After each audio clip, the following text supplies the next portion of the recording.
الذكرى TV. الذكرى تنفع المؤمنين. وعليكم السلام ورحمة الله وبركاته. jërëjëf Seydi Youssoufa Dione ca Fuuta ci laaj bu am solo boobu mbokk mi yónnee ko. mu ne kii am mbërum làmb la ñu koy gardeloo ab baar te moom jullit la muy laaj ndax ab jullit sañ naa garde baar ak yu nu mel wala déet. la hawla wala quwwata illa billahi al-aliyyi al-azim.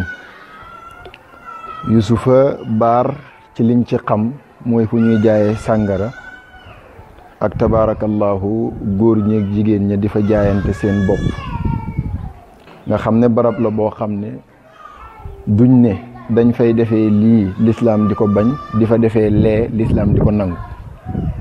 lu mel ni yenn restaurant Europe yi nga xam ne gaa danañ jaay sàngara waaye danañ jaay leneen lu dul sàngara.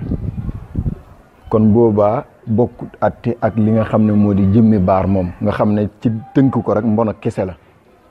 boobaa képp ku di jullit xaraam na nga moom baar ba, xaraam na nga luyee kër ga baar ba nekk, maanaam yow nga moom kër ga luyee ko nit mu defa baar. xaraam na yow nga di fa jaayee, xaraam na nga di fa jëndee, xaraam na it nga di ko garde. ndax wa taawanu ala al birri wa taqwa ba ko yàlla waxee ci alquran daf caa teg wala taawanu ala al ithmi wal udwan. te lu mel ni sàngara soosu ñu fay jaay ak yooyu kooku yonent bi daal tudd ci texte ne xaraam na jullit jëfandikoo ko, xaraam na mu jaay ko, xaraam na mu jënd ko, xaraam na sax mu def ci transport. loo xam ne nag yëpp ko sa oto rek tere nañ la ko, kon garde ko fa mu nekk ñu lay fayit xaraam na.